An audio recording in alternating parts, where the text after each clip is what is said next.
भारतीय सेना ने आज एक बार फिर 7 मई को हुए ऑपरेशन सिंदूर की ज्वाइंट ऑपरेशन की डिटेल ब्रीफिंग दी। यह ऑपरेशन पाकिस्तान के आतंकी ठिकानों और आतंकवादियों को मिटाने के लिए पहलगाम हमले का एक बदला था।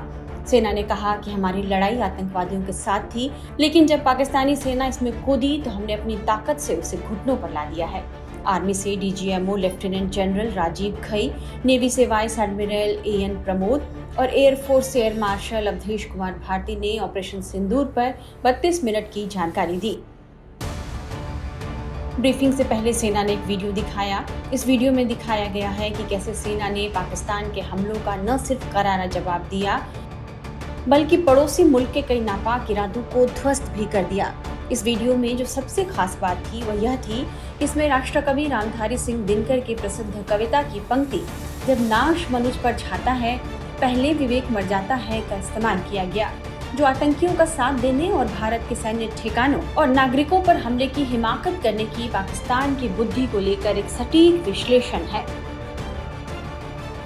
ब्रीफिंग में एयर मार्शल अवधेश कुमार भारती ने कहा कि हमारी लड़ाई पाकिस्तान के आतंकियों के साथ थी, लेकिन इस लड़ाई में पाकिस्तान की आर्मी कूद गई, जिसका उसे खामियाजा बहुत उठाना पड़ा है। इस दौरान पाकिस्तान ने चीन के air to air missile PL-15 का इस्तेमाल किया था, लेकिन इस मिसाइल ने अपना टारगेट पूरा ही नहीं किया और हमने उसे गिरा दिया। That our fight was with terrorists and their support infrastructure and not with Pakistan military. However, it is a pity that the Pakistan military chose to intervene and bat for the terrorist, which compelled us to respond in kind. दोस्तों, हमारी लड़ाई आतंकवाद और आतंकवादियों के खिलाफ थी। इसलिए 7 मई को हमने केवल आतंकवादी ठिकानों पर ही हमला किया था। पर अफसोस इस बात का है कि पाकिस्तानी सेना ने आतंकवादियों का साथ देना उचित समझा और इस लड़ाई को अपनी लड़ाई बना ली।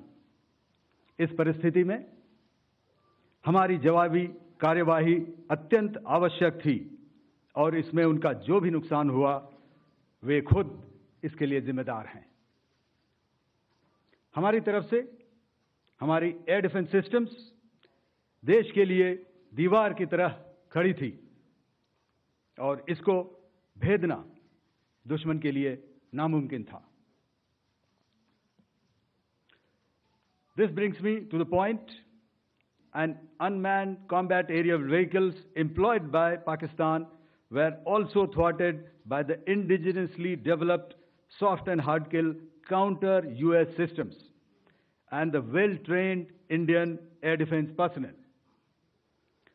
All this was brought together as an efficient and effective AD environment by the Integrated Air Command and Control System, or the ISCCS of the Indian Air Force, which accords us the net-centric operational capability which is vital to modern days war fighting. While much has been said and written about the newer systems, I would like to place on record the performance and efficacy demonstrated by even the older battle-proven AD systems like the Pechora, the OSA AK, and the LLAD guns in countering the Pakistani threat vectors in the current operations. They were all modern generations, but these battle-proven systems stood the test of time and took them on head-on. Another highlight has been the stellar performance of the indigenous air defense weapon system like the Akash system. Here, ladies and gentlemen, PL-15 missile, which is of Chinese origin, this missile has missed its target, and you can see the pieces now which are available with us. Another weapon system or weapon which was found was the long-range rocket, the pieces of which you can now see on the screen. वहीं lieutenant general Rajiv Ghai ने कहा कि operation सिंदूर इसलिए शुरू किया गया क्योंकि आतंकी अब आम नागरिकों को निशाना बनाने लगे थे और आतंक के पैटर्न में बदलाव आने लगा था। मैं आज आप सब के साथ भारतीय सेना के एयर डिफेंस मेजर्स जो कि हमने इंडियन एयरफोर्स के साथ मिलजुल कर तालमेल में लिए, उसके बारे में कुछ बातचीत करूंगा। इस विषय में मैंने कल भी कुछ टिप्पणी करी थी, लेकिन आज मैं इस युद्ध के अहम एस्पेक्ट के बारे में आपको थोड़ा और पर्सपेक्टिव देना चाहता हूं। हमें एयर डिफेंस ऑपरेशन सिंदूर के एयर डिफेंस की कार्रवाई को एक कॉन्टेक्स्ट में समझने की आवश्यकता है। मैंने आपको कल बताया था कि पिछले कुछ सालों में आतंक की गतिविधियों का कैरेक्टर जो है उसमें कुछ बदलाव आ रहा था। अब हमारी मिलिट्री के साथ साथ मासूम सिविलियंस जो कि अपना बचाव करने में विफल थे, उन पर भी हमले हो रहे थे। 2024 में जम्मू सेक्टर में शिवखोरी मंदिर को जाते हुए यात्री और इस साल अप्रैल में पहलगाम में मासूम पर्यटक इस खतरनाक ट्रेंड के विशेष उदाहरण हैं। पहलगाम तक पाप का ये घड़ा भर चुका था।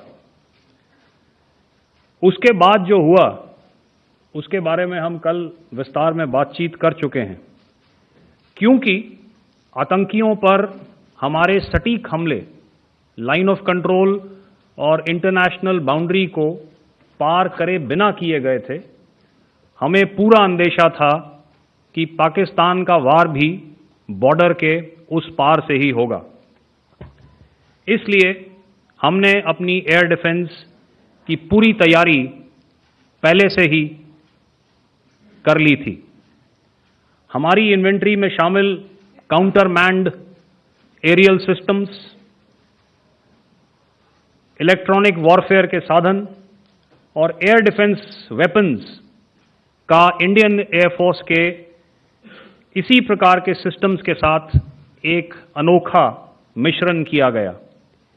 इसलिए आपने देखा कि जब जब पाकिस्तान एयरफोर्स ने हमारे एयरफील्ड्स और लॉजिस्टिक इंस्टॉलेशंस में 9 और 10 मई की रात को लगातार हमले किए, वो इस मजबूत एयर डिफेंस ग्रिड के सामने विफल हो गए।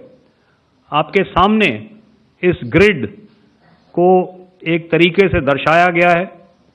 आप देख रहे हैं कि इंटरनेशनल बाउंड्री से कितनी layers, radars, counter unmanned aerial systems, उसके पीछे शोल्डर फायर्ड वेपन्स, हमारे विंटेज एयर डिफेंस वेपन्स जो कि काफ़ी सालों से हमारी सेना में हैं। एयर मार्शल भारती ने भी उसके बारे में बात करी। और लास्ट में हमारे modern air defence weapon systems. तो कोई मौका नहीं था कि पाकिस्तान एयरफोर्स ये मल्टी टियर डिफेंस को पार करके पीछे हमारी एयरफील्ड्स या लॉजिस्टिक इंस्टॉलेशंस को टारगेट कर पाए। ये जो डायग्राम आपको फिर भी एयरफील्ड या लॉजिस्टिक इंस्टॉलेशन या जो भी चीज़ को आप टारगेट कर रहे हैं उसमें पहुंचने से पहले कोई ना कोई इस लेयर्ड ग्रिड का सिस्टम जरूर गिरा देगा। जो दुर्दशा कल आपने पाकिस्तान एयरफील्ड्स की देखी और शायद आज भी एयर मार्शल भारती की प्रेजेंटेशन में, हमारी एयरफील्ड्स हर प्रकार से ऑपरेशनल हैं। यही नहीं, पाकिस्तान के ड्रोन्स और वेपनाइज्ड यूएवीज से की गई हमलावर कोशिशें भी इस ग्रिड के कारण नाकाम हुई और जो बचे कुचे ड्रोन्स थे उन्हें हमारे शोल्डर फायर्ड हथियारों से मार गिराया गया। मैं यहां पर अपनी बॉर्डर सिक्योरिटी फोर्स की भी सराहना करना चाहता हूं। उनके डायरेक्टर जनरल साहब से लेकर बॉर्डर पर तैनात बीओपी पर पहरा देने वाले आखिरी जवान भी हमारे इस अभियान में बढ़ चढ़कर शामिल हुए और बहुत बहादुरी से उन्होंने हमारा साथ दिया। उनके काउंटर अनआर्म्ड सिस्टम्स भी हमारे इस मल्टी टियर्ड एयर डिफेंस ग्रिड का हिस्सा थे। वहीं वाइस एडमिरल एएन प्रमोद ने कहा कि हमने संदिग्ध और दुश्मन के किसी भी जहाज को पास आने का मौका ही नहीं दिया और दुश्मन के हवाई जहाज को कैरल बैटल ग्रुप के कई सौ किलोमीटर पास आने का मौका नहीं दिया। Over the past few years, and most importantly, immediately after the cowardly incident by Pakistani-sponsored terrorist attack at Pahalgam, we had validated our anti-missile and anti-aircraft defense capability in a complex threat environment using cross-platform cooperative mechanism. Our powerful carrier battle group with formidable offensive capability was able to operate with impunity and maintained an uncontested presence in the area of operations. Effectively, it compelled the Pakistani air elements to remain bottled up close to the Makran coast, denying any opportunity to be a threat in maritime space. Bharat और पाकिस्तान के बीच संघर्ष के बाद फिलहाल सीमा पर शांति दिखाई दे रही है, लेकिन दोनों देशों में तनाव बना हुआ है। सेना ने ये साफ कर दिया है कि यदि जरूरत पड़ी तो हम पूरी ताकत के साथ फिर से जवाब देने के लिए तैयार हैं। सेना ने कहा कि जरूरत पड़ने पर अगले मिशन के लिए भी हम तैयार हैं। पाकिस्तान को भारतीय सेना की सख्त चेतावनी देते हुए एयर मार्शल अवधेश कुमार भारती ने रामचरितमानस की यह पंक्तियां सुनाते हुए कहा कि भय बिन होए न प्रीत। श्री रामधारी सिंह दिनकर जी की कविता से हमारे राष्ट्र कवि रहे हैं और क्या संदेश दिया जा रहा है।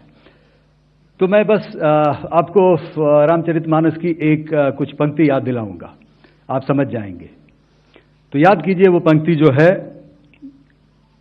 विनय न माने जलधि जड़ भय 3 दिन बीत, बोले राम सकोप तब भय बिन होए न प्रीत। तो समझदार के लिए इशारा ही काफी।